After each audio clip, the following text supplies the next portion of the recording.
नमस्कार मित्रों। आज का यह है व्याख्यान जिसका शीर्षक what is truth of Poona pact है। एक विशेष संदर्भ में रिकॉर्ड किया गया है। अर्ली मॉर्निंग एक यूट्यूब का लिंक मेरे पास आता है।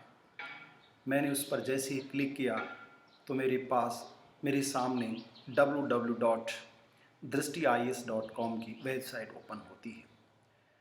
इस वेबसाइट पर पूना पैक्ट के रिगार्डिंग एक न्यूज़पेपर का हवाला देते हुए अनेक तरह की झूठी, मिथ्या और गलत सूचनाएं शेयर की गई थी। हालांकि ये कोई आश्चर्य की बात नहीं है कि जिसका उद्देश्य बिजनेस होता है वह पैसों पर ध्यान देता है। अधिकांशतया मैंने सोचा कि क्यों न विद्यार्थियों तक और प्रतिभागियों तक एक ट्रुथ को स्प्रेड किया जाए, जो राइट इन्फॉर्मेशन है, जो रेफरेंस बुक्स के माध्यम से सही सूचनाएं हैं, वो उन तक प्रेषित की जाए। इसलिए मैंने उसके काउंटर के रूप में दृष्टि आईएएस की जो इन्फॉर्मेशन है, उस इन्फॉर्मेशन के काउंटर के रूप में ये वीडियो रिकॉर्ड किया है। जैसा महात्मा गांधी ने अपनी पुस्तक का टाइटल भी रखा है, माई एक्सपेरिमेंट विथ ट्रूथ, सत्य के साथ मेरे प्रयोग। तो उस मिस इन्फॉर्मेशन या असत्य सूचनाओं को वास्तविकता क्या है, ये मैं आपके साथ साझा करूँगा। सबसे बड़ी बात जो पूना पैक्ट और कम्युनल अवार्ड के पीछे थी, वह ब्रिटिश एम्पायर की छिपी हुई रहस्य में शामिल थी। जैसा हम सब जानते हैं, divide and rule policy British साम्राज्य की एक लॉन्ग लाइफ पॉलिसी रही है। इसी पॉलिसी के तहत इमर्जिंग नेशनलिज्म को, इंडियन नेशनल इमोशंस को, भारतीय राष्ट्रीयता की भावना को काउंटर करने के लिए, डाउन करने के लिए इंडियन नेशनल कांग्रेस के पैरेलल मुस्लिम लीग का गठन किया गया। राजेंद्र प्रसाद ने अपनी पुस्तक इंडिया डिवाइडेड में लिखा भी है कि भारत के विभाजन के लिए न हिंदू जिम्मेदार थे और न ही मुसलमान। सबसे अधिक जो जिम्मेदार था वह लॉर्ड मिंटो था। उनकी सोची समझी रणनीति के तहत मुसलमानों को प्रोत्साहित करने के रूप में, शैक्षणिक उत्थान के रूप में मुस्लिम लीग का गठन किया गया। 1907 में सूरत अधिवेशन में कांग्रेस का विभाजन हुआ और 1909 मॉडलेमेंट और रिफॉर्म्स एक्ट के माध्यम से पहली बार मुस्लिम धर्म के लोगों के लिए सेपरेट इलेक्टोरेट्स, कम्युनल रिप्रेजेंटेशन की बात कही गई। उन्हें कॉन्स्टिट्यूशनल प्रोटेक्शन प्रदान किया गया। इसी कॉन्स्टिट्यूशनल प्रोटेक्शन के पैरेलल डिफरेंट सोसाइटी में यह इमोशंस इमर्ज किया कि जिस तरह से मुसलमानों को उनके उत्थान के लिए एक सांप्रदायिक प्रतिनिधित्व प्रदान किया गया है, पृथक निर्वाचन, सामुदायिक प्रतिनिधित्व दिया गया, ऐसा ही प्रतिनिधित्व उन्हें भी मिलना चाहिए। 1919 में इस कम्युनल रिप्रेजेंटेशंस को और ज़्यादा विस्तारित स्वरूप प्रदान किया गया। 1920 के दशक में डिप्रेस सोसाइटी के एसोसिएशंस के माध्यम से, उनकी सोशल कॉन्शियसनेस के माध्यम से, सामाजिक चेतना के माध्यम से और डिप्रेस सोसाइटी के लीडर्स के द्वारा उनके उत्थान के बारे में चिंतन, विचार और विमर्श किया जाने लगा।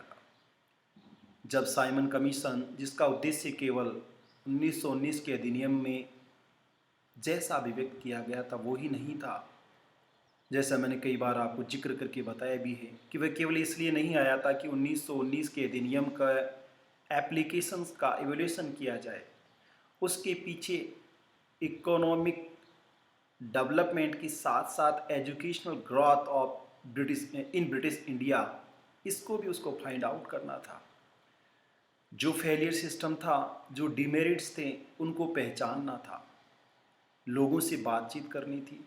उसके अपोजिशन का एकमात्र आधार भले ही भारतीयों को सदस्य नहीं बनाने के रूप में रहा, बहुत से पॉलिटिकल पार्टीज ने सपोर्ट भी किया, अपोज भी किया। साइमन कमीशन से वार्तालाप करने के लिए प्रांतीय विधानमंडल के द्वारा डॉक्टर अंबेडकर को मनोनीत किया गया, नॉमिनेटेड किया गया। उन्होंने बातचीत भी की और जो डिप्रेस सोसाइटी और क्लास की जो स्टेटस था, एजुकेशन स्टेटस था, उसके बारे में भी उनसे डिस्कस किया। 1929 में मद्रास में जो all India depressed class association का कॉन्फ्रेंस था, उस कॉन्फ्रेंस में एक वक्तव्य अभिव्यक्त किया गया। What was the quotation of presidential address? उस अध्यक्षीय उद्घोषण का, उद्घाटन का, उद्बोधन का मुख्य आधार क्या था? अध्यक्षीय उद्बोधन के अंतर्गत ये अभिव्यक्त किया गया कि बहुत से भारत के संरक्षणकर्ता जो भारत के पालनहार बने हुए हैं, वे ब्रिटिश गवर्नमेंट से पॉलिटिकल राइट्स की बात तो करते हैं, पॉलिटिकल फ्रीडम की बात तो करते हैं, लेकिन वे अपने ही कंट्री में देश के लोगों को सोशल राइट्स नहीं देना चाहते हैं। इसका मतलब है कि बीसी मंडल के द्वारा ये साफ संकेत था कि डिप्रेस्ड सोसाइटी को भी पॉलिटिकल राइट्स की तरह सोशल राइट्स मिलना चाहिए। उन्हें भी सोशल रिफॉर्म्स के रूप में, सोशल प्रोग्रेस के रूप में कॉन्स्टिट्यूशनल प्रोटेक्शन की आवश्यकता है, ये अभिव्यक्त किया गया। व्हाट इज ट्रुथ तो पूना पैक्ट 1932। ब्रिटिश भारत में अंग्रेजों ने साम्राज्य के संरक्षण के लिए पहली बार डिवाइड एंड रूल पॉलिसी को 1909 के अधिनियम के माध्यम से संवैधानिक स्वरूप प्रदान किया। इसके समानांतरी वंचित समूह भी इसकी आकांक्षा कर रहा था, जो कि 1920 के दशक में प्रभावी हुई। फरवरी 1929 में अखिल भारतीय अनुसूचित वंचित समूह के मद्रास सम्मेलन के अध्यक्षीय भाषण में बीसी मंडल ने राजनीतिक अधिकार बनाम सामाजिक अधिकार की बात करी। एम.सी. राजा व बी.एस. मुंजे राजा मुंजे पैक्ट 1932 तथा हिंदू महासभा, अंबेडकर, गांधी, साइमन आयोग और गोलमेज सम्मेलन, ये मुख्य आधार था पूना पैक्ट का, जो उसके ट्रुथ को फाइंड आउट करता है। अंबेडकर जो डिप्रेस्ड सोसाइटी की तरफ से एकमात्र रिप्रेजेंटेटिव और लीडर थे, बीसी मंडल के उद्बोधन के पश्चात बी.एस. मुंजे के द्वारा और एम.सी. राजा के द्वारा अपने आप को B S. Munje who was the leader of Hindu Mahasabha, जो हिंदू महासभा संगठन के अध्यक्ष भी थे, नेता भी थे, उन्होंने अपने आप को अंबेडकर के स्थान पर रिप्लेस करने की बात सोची। इसके लिए उन्होंने जी तोड़ प्रयास भी किए, इंडियन नेशनल कांग्रेस के समीप जाने की कोशिश भी की और भारत में अखिल भारतीय स्तर पर जो वंचित समूह है उसके एकमात्र प्रतिनिधि के रूप में खुद को साबित करने का प्रयास किया। इसी प्रयास में 1932 में मुंजे, बी.एस. मुंजे और एम.सी. राजा के बीच राजा मुंजे एग्रीमेंट भी हुआ, पैक्ट भी हुआ, लेकिन ब्रिटिश सरकार ने इसको एक्सेप्ट नहीं किया।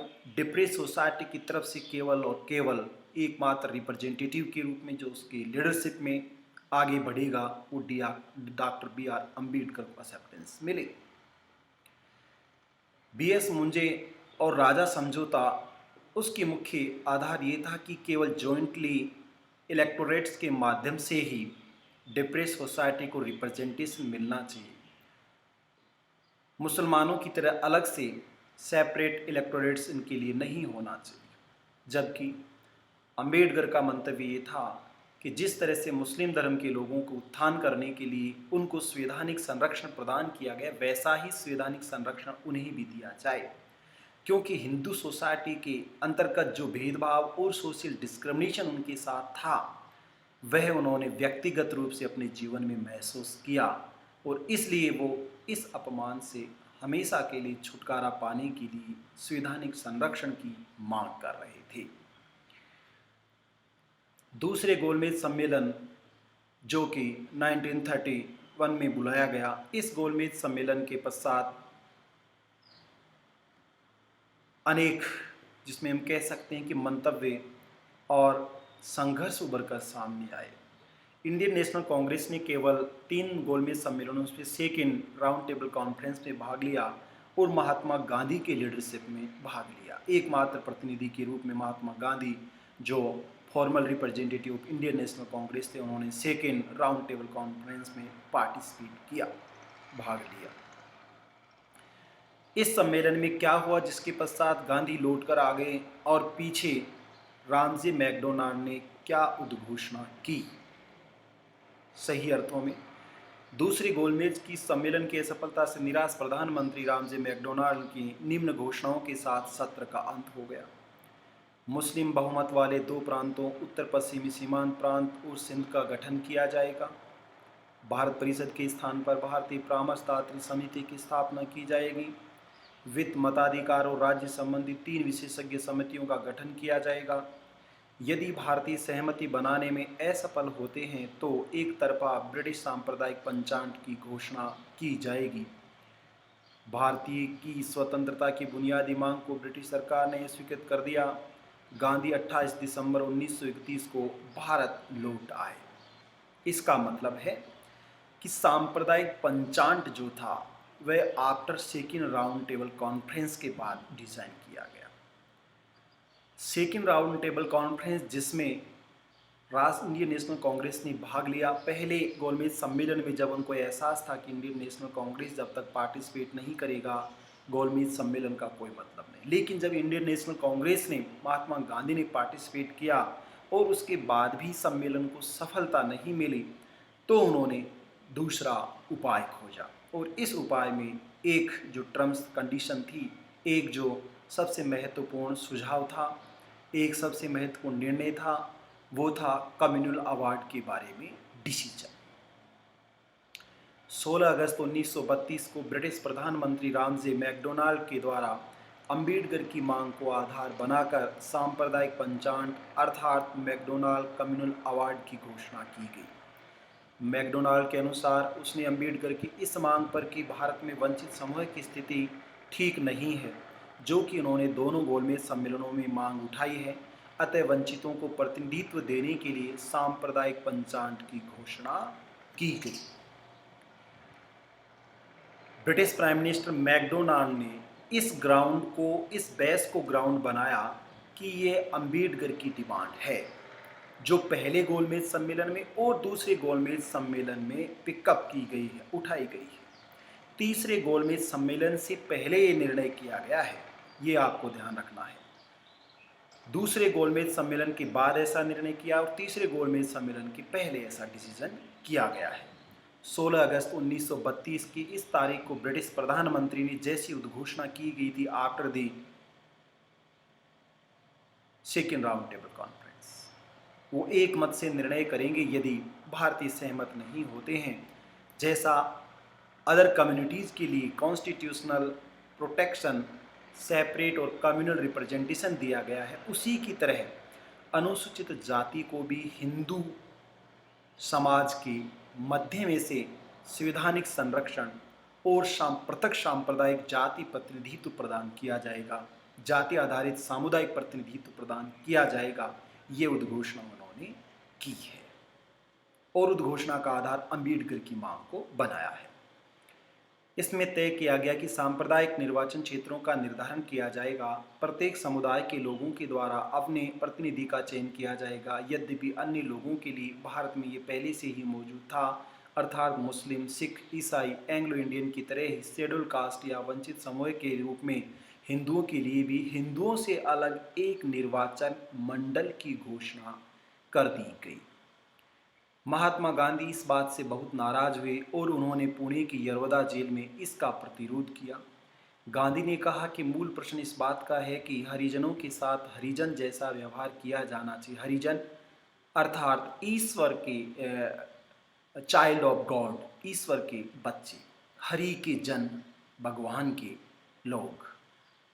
महात्मा गांधी के द्वारा इसे पॉजिटिव वे में रिफ्लेक्ट किया गया। उनके इस आह्वान से जगह जगह पर हिंदू समाज के लोगों के द्वारा मंदिरों के दरवाजे खोले गए, वंचित समूह के लोगों को प्रवेश दिया गया और ये दिखाया गया कि हिंदू समाज के लोग, अनुसूचित जाति के लोग हिंदू समाज के लोगों के भाई बहन हैं, उनसे पृथक नहीं हैं, इसलिए उनको हिंदू लोगों से अलग नहीं किया जाए, हिंदू समाज से अलग नहीं किया जाए अथवा हिंदू समाज को बांटने की कोशिश नहीं की जाए, क्योंकि वो एक हैं। महात्मा गांधी जो कि उस समय यरोदा जेल में बंद थे, उन्होंने इसका प्रतिरोध किया। पंजाब में और बंगाल में भी इस कम्युनल अवार्ड का बहुत उग्र प्रतिरोध किया गया। रविन्द्रनाथ टैगोर ने भी आगे लिखा कि ब्रिटिश प्रधानमंत्री मैकडोनाल्ड को गांधी के बीच जो समझौता हुआ, गांधी और अम्बेडकर के बीच जो पूना पैक्ट हुआ, उसको शीघ्रता से स्वीकार कर लेना चाहिए, क्योंकि सांप्रदायिक स्थिति बिगड़ चुकी है। उनके साथ भेदभाव नहीं किया जाना चाहिए, परंतु ब्रिटिश सरकार हिंदुओं के राष्ट्रवाद का विभाजन कर रही है। सार्वभौमिक मताधिकार की चुनाव प्रणाली में ही अनुसूचित जाति को प्रतिनिधित्व मिल जाएगा, बड़ी संख्या में सीटें आरक्षित करें तो मुझे कोई आपत्ति नहीं है। महात्मा गांधी ने ये कहा कि उनके लिए रिजर्वेशन ऑफ सीट्स के प्रोविजंस को स्थापित किया जाए, जॉइंटली इलेक्टोरेट्स स्थापित किया जाए, और जो जनरल सीट्स होती हैं उन्हीं जनरल सीट्स में से डिप्रेस क्लास के लिए सीटें रिजर्व कर दी जाए, मुझे कोई आपत्ति नहीं। लेकिन यदि हिंदू समाज से अलग अनुसूचित जाति समुदाय को पृथक कम्युनल रिप्रेजेंटेशन दिया जाएगा, इलेक्टोरल सेपरेट इलेक्टोरेट्स बनाए जाएंगी, तो वो आमरण अनशन करेंगे। देखिए, बड़े स्तर पर हिंदू समाज के द्वारा, हिंदू महासभा के द्वारा यह अपने विचार को अभिव्यक्त किया गया, बदले हुए स्वरूप में प्रकट किया गया, ताकि अंबेडकर और वंचित समूह के प्रतिरोध को शांत किया जा सके, उन्हें शिथिल किया जा सके। निसंदेह हिंदू समाज के विभाजन को रोकने के लिए उन्होंने ऐसा किया। महात्मा गांधी के द्वारा 20 सितंबर 1932 को गांधी ने यरोदा जेल में आमरण अनशन शुरू कर दिया, और जो 26 सितंबर 1932 को तब खत्म हुआ जब ब्रिटिश प्रधानमंत्री रैमजे मैकडोनाल्ड के द्वारा गांधी अंबेडकर अथवा पूना पैक्ट को एक्सेप्टेंस प्रदान कर दी गई। पंडित मदन मोहन मालवीय हिंदू महासभा की तरफ से MC राजा, पुरुषोत्तम दास टंडन, राजगोपालाचारी, संप्रू इत्यादि ने गांधी अंबेडकर समझौते में मध्यस्थता की भूमिका का निर्वहन किया, और गांधी की तरफ से 24 सितंबर 1932 को अंबेडकर और हिंदू समाज के नेताओं के बीच जो रिप्रेजेंटेशन हुआ, उसमें वो एक अथॉरिटेटिव रिप्रेजेंटेटिव भी थे। हिंदू नेताओं के प्रतिनिधि के रूप में पंडित मदन मोहन मालवीय और अंबेडकर के बीच 24 सितंबर को यह समझौता संपन्न हुआ, जिसे ब्रिटिश प्रधानमंत्री की स्वीकृति हेतु ब्रिटेन भेज दिया गया, और इसकी स्वीकृति के पश्चात महात्मा गांधी ने 26 सितंबर 1932 को आमरण अनशन खत्म कर दिया। इसे ही गांधी अंबेडकर समझौता अथवा पूना पैक्ट के नाम से जाना जाता है। तो 2 डेट आपको ध्यान रखनी जो मिस इंटरप्रिटेशन है। 24 सितंबर 1932 को हिंदू महासभा के नेतृत्वकर्ताओं के बीच और डॉक्टर BR अम्बेडकर के बीच एग्रीमेंट हुआ, जिस एग्रीमेंट को पूना पैक्ट भी कहा जाता है। ये on behalf of the Mahatma Gandhi which was the prison of Yerwada jail, जो यरवदा जेल में बंदी थे, जेल बंदी के रूप में एक अपराधी के रूप में बंद थे, उनके विश्वास के आधार पर पंडित मदन मोहन मालवीय के द्वारा इसको स्वीकृति प्रदान की गई। ठीक उसके बाद इसको भेज दिया गया वहाँ पर ब्रिटिश प्रधानमंत्री मैकडोनाल्ड के एक्सेप्टेंस के लिए, और ब्रिटिश प्रधानमंत्री की स्वीकृति के पश्चात महात्मा गांधी ने इसे स्वीकार करते हुए 26 सितंबर 1932 को आमरण अनशन खत्म कर दिया। और शोधार्थी रविंद्र कुमार कहते हैं कि महात्मा गांधी ने हिंदू समाज को विभाजित होने से रोक दिया, अथवा हिंदू समाज के विभाजन की सफलता को, ब्रिटिश सरकार की सफलता को असफलता में कन्वर्ट कर दिया। गांधी और अंबेडकर के बीच क्या समझौता हुआ और इस समझौते का परिणाम क्या हुआ? इसके अंतर्गत निर्धारित हुआ कि ब्रिटिश भारत के प्रांतीय विधानमंडलों में अनुसूचित जाति समुदाय के लिए इनकी सीटें 71 से बढ़ाकर 148 कर दी गई। अर्थात जो सीटें, बहुत से जो वेबसाइट्स हैं, बुक्स हैं, उनमें इंफॉर्मेशन दी गई कि वो 80 थी, लाइक दृष्टि IAS के द्वारा भी 80 नहीं, वो केवल 71 रिकमेंडेड की गई थी, रिप्लेस बाय 148। उन 71 सीटों में अभिवृद्धि करके उनको 148 कर दिया गया इन 9 British province legislature. British Bharat के तत्कालीन 9 प्रांतों की प्रांतीय विधान मंडलों में अनुसूचित जाति के सदस्यों के लिए जॉइंटली इलेक्टोरेट्स में जनरल सीटों में से 148 सीटों को रिजर्व किया गया फॉर डिप्रीज्ड क्लास, वंचित समूह के लिए। इनमें मद्रास में 30 सीटें, बम्बई सिंध सहित जो बाद में 1935 के अधिनियम में अलग हो गया, 15 सीटें, पंजाब में 8 सीटें, बिहार और उड़ीसा जो बाद में 1935 में उड़ीसा अलग प्रांत बन गया, बिहार व उड़ीसा में 18 सीटें, मध्य प्रांत में 20 सीटें, असम में 7 सीटें और बंगाल में 30 तथा संयुक्त प्रांत में 30 सीटों को रिजर्व किया गया।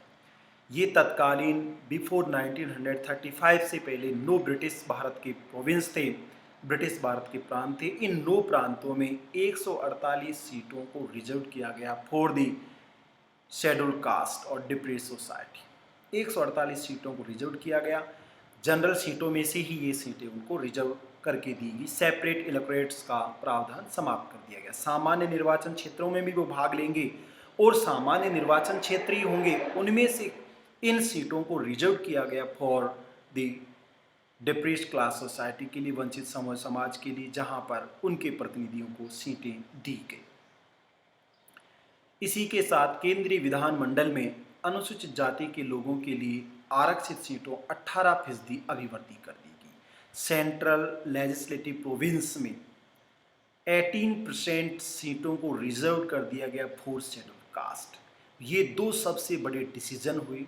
इनके लिए इलेक्टोरल सिस्टम क्या होगा, एक अलग आधार था जिस पर हम आगे परिचर्चा करेंगे, लेकिन ये फैक्चुअल इन्फॉर्मेशन जो आपके साथ साझा करना मैं चाह रहा था कि वो 71 सीटें दी गई थी, 148 में कन्वर्ट हुई, कुछ मिस इन्फॉर्मेशन 147 है, पर आपको ध्यान रखना है कि 71 रिप्लेस बाय 148 रिप्लेस कर दी गई, यहाँ से 148 सीटें रिप्लेस कर दी गई तथा केंद्रीय विधानमंडल में 18% सीटों का आरक्षण प्रदान किया गया।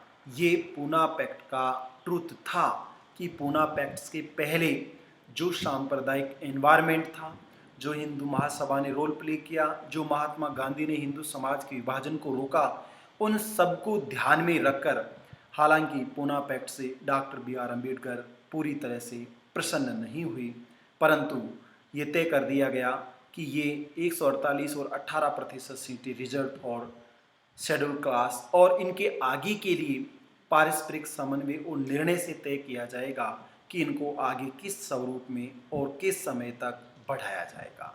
तो ये था real fact and the actual information regarding Poona pact, जिसने ब्रिटिश भारत में सोशल डेमोक्रेसी को एस्टैब्लिश करने में एक कॉर्नरस्टोन डिसीजन के रूप में रोल प्ले किया। Thank you so much. Please like, share and subscribe my channel for more videos. Thank you so much.